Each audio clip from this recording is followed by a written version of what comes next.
Now, before I start, I just want to say that I'm not trying to offend anybody, and this is just my opinion. I have a lot of good friends that are behind XRP and believe in Ripple, and I'm just going to make this quick and straight to the point, okay? And I would say the same thing about VeChain if DNVGL and PwC were to say, listen, we are aborting mission, we're getting out of VeChain. I would say, and everybody knows how big of a believer I am in VeChain, all right? If that news was to come out, I would say the same thing about VeChain, all right? This is not a competitor to VeChain. I don't have any ties to VeChain other than my investments in VeChain. I've had investments in Ripple. I've made money in Ripple. I was in at 20 cents and it went all the way up to $3. I was in there, all right? I was bullish about Ripple. I was very high on Ripple, and now I've been on the sidelines when it comes to Ripple. I've been observing and seeing if Ripple was going to make some deals, because when you're dealing with the banks, you're going to have to make deals. You're going to have to sell out somewhere, somehow, all right? So you're talking about the handling of global currency and money and really the people that control the whole world, all right? We're talking about Wall Street here, okay? So you're going to have to play by the rules. They control the game. They made the rules, and you can't just come in here and say, listen, we're going to make our own rules. That's not going to happen. It's not going to work like that, all right? I was waiting to see if there was going to be a meeting, a deal, and I'm sure there was a lot of back and forth, a lot, all right?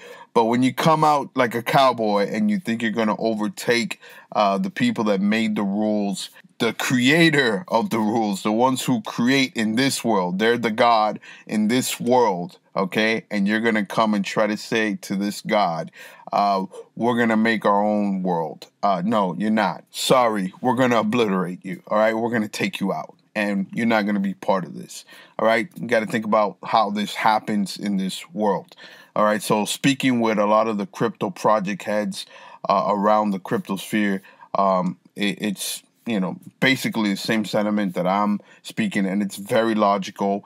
There's a lot of back and forth. Which one would you stand by, all right, as a bank, okay? I mean, just think logically.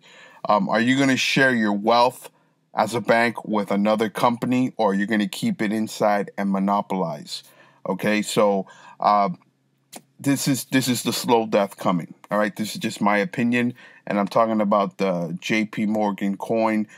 This is a battle that it's over. It's done. It's not even, there's no more fight. I don't know what Ripple can pull out now. I don't know, some kind of trick, some kind of, there would have to be something. I think it's just done. It's buried. It's done, dead, not coming back. You're never, slow death coming, and we're going to see this play out 2019, 2020, and guys, sayonara to Ripple. That's just my opinion. Again, I'm not trying to offend anybody. I'm not trying to be rude. I'm just an investor. I have no ties. I have nothing against Ripple. Nothing. This is just strictly my opinion. This is not financial advice. Again, I was rooting for Ripple. I don't care. I know a lot of people don't like Ripple. That's not my angle. All right, that's not my view. My angle as an investor, and I see it from a logical point of view. And what I see is, again, I have to say this because a lot of people would say, well, how come you didn't see this earlier?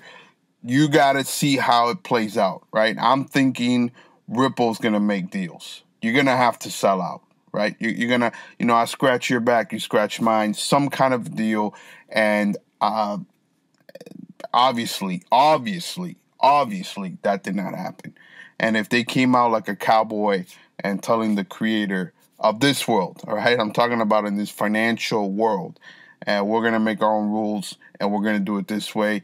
No, you're not. It's not going to happen. It's not going to happen. So once you do it like that and you come at it that way, that's not going to work. You got to make the deal. You got to make deals.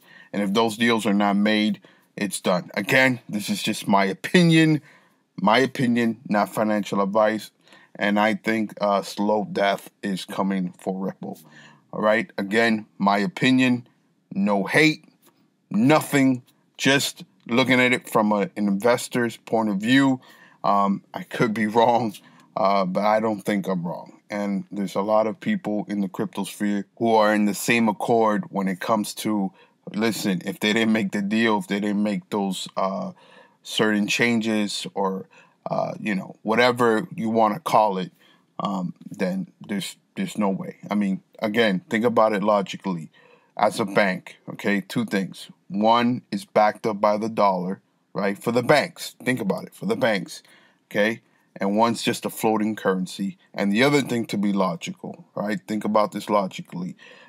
Would you keep the money in-house, monopolize it, or would you just send it towards another company and let them make the money? I mean, when you think about it from those two angles, logically, take your passion out of it, take your whatever you want out of it, just look at it from those angles and you'll understand that this war, this battle, whatever you want, it is done, in my opinion. Slow death coming for Ripple.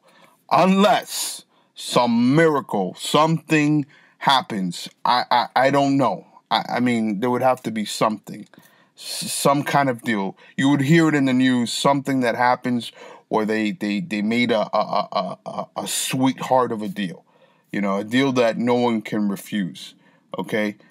If that's not on the table, if that's not even a viable option, then yes, I stand for me. And I could be wrong, this is just my opinion, but I stand on the ground that Ripple is dead, and slow death is coming, okay?